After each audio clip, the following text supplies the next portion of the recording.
Gavin, can you tell me a bit about yourself and how you got involved with heritage? Yes, I grew up in Guildford, and I worked in museums for a number of years, and really got involved a few years ago when it looked like Guildford Museum was in trouble. My father was very heavily involved with the museum, and it looked as though it was possibly going to be closed. So a group of us got together and we formed the Guildford Heritage Forum, which is really just a way of bringing all the different groups together interested in heritage in the town together, just to discuss the problem, really. Well, local heritage has been in the news over the last few years. We had the big fire at Clarendon, and also the plans for the Guildford History Museum. Yes, indeed. Back in 2015, it looked very dark. I mean, Clarendon House was on fire. It looked as though the whole thing might just collapse, and no one knew what the National Trust would do with it. Guildford Museum had sort of lost its second lottery grant, and it looked as though there were serious plans to downgrade it to just a very small information centre almost, and sell off some of the buildings. There's also the council's been strapped for cash and been looking at selling off a number of heritage sites around the town. So yes, it did look very bad at the time indeed.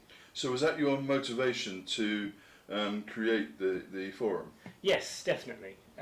My thinking was there's a lot of good things going on in the town, a lot of people interested in it, but in many ways everyone's very disconnected. There was also the eviction of the Surrey Archaeological Society from the museum, so that actually split a partnership between the museum and an academic body which did a lot of good for the town and basically defined our history over a century and have documented a lot of our history. So it felt that everything was being split apart, and I wanted the forum to just try and bring it back together again, and that's really been what the driving force has been behind it. And so what ideas have emerged from the forum? A number of good, very practical ideas. We've had the history question time.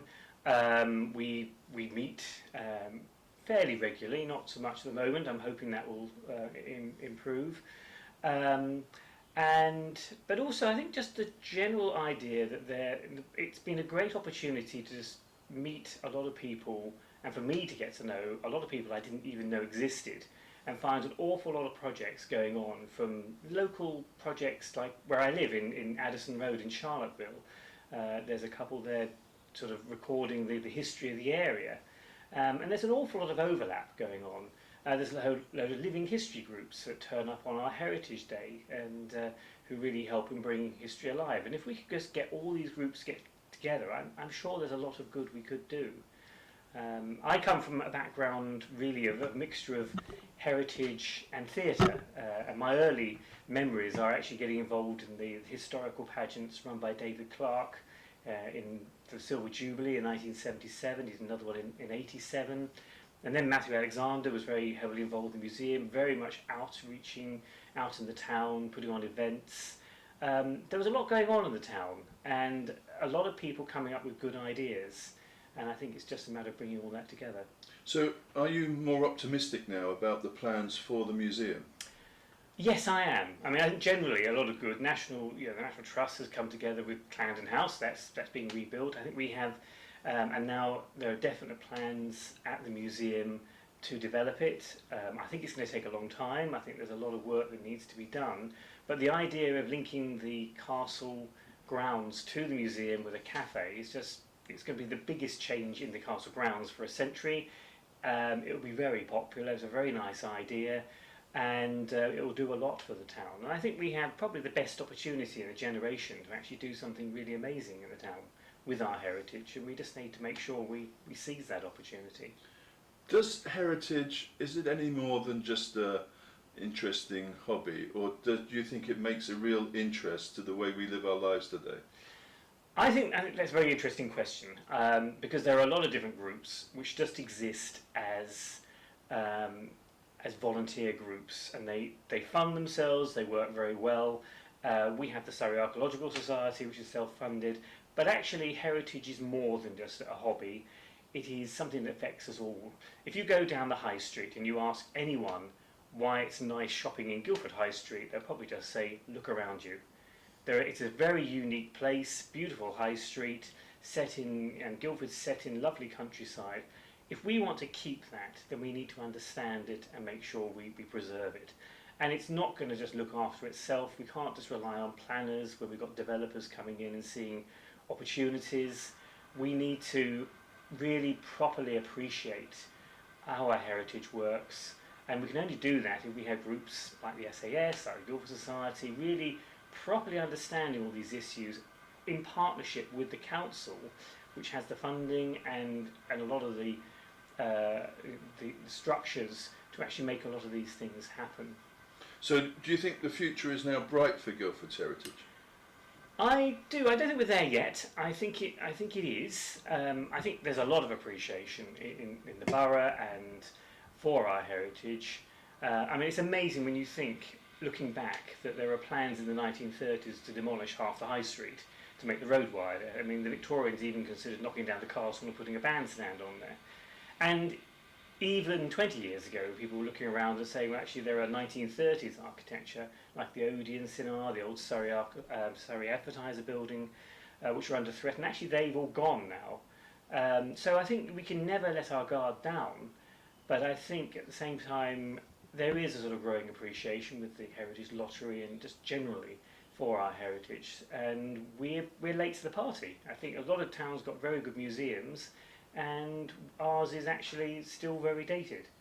And what is the role in the next few years for the Guildford Heritage Forum?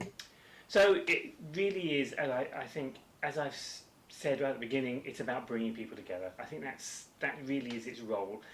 People sometimes look at it as another organisation that's trying to sort of come into the town, and it's not at all. It is literally just a group of people, just about bringing all the existing groups and individuals together so that we talk and that we're not working in separately. So it's a coordination role?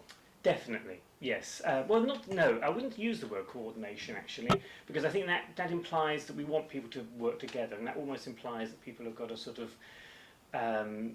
conform to different ideas. And I think actually, if you look at a lot of the best things that have happened in the town over the years, they are all about individuals coming up with ideas. We've had great curators. We have Mary Alexander, who did a lot of research into the castle. Matthew was very, very active in a variety of ways. We have David Clark putting on pageants, but even individuals doing their own research, the friends doing all the things they do. The best things come out of people having the freedom to do what interests them, because people aren't paid. They're going to be more motivated to do what is interesting to them.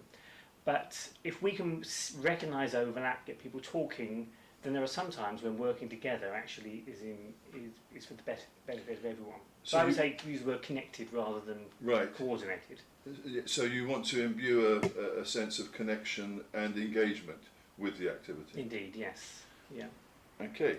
And are there any activities in the short term that you can mention? Yes, I mean, my hope is that we really take advantage of the Heritage Open Days, which is taking place next weekend, and my hope is that we can do more events like that. It is, we are lucky to have one of the biggest Heritage Open Day events in the country. We open about 100 properties. That is down to people in the Guildford Society, the Guildford Guides, and people on the borough council, and it is frequently, I think a number of years ago we were the top in the country, but now we're sort of the top 5 in the number of properties we open. But the whole event is becoming much more of a festival of history, so we get a lot more living history groups coming along, and I'm very keen to get involved with that, and I think that's the way I can probably make a big contribution with my background in theatre and in museums. But really it's down to all the people we have existing, and we're very lucky to have those people to work with. Gavin Morgan, thank you very much for talking to the Guildford Dragon News. Thank you.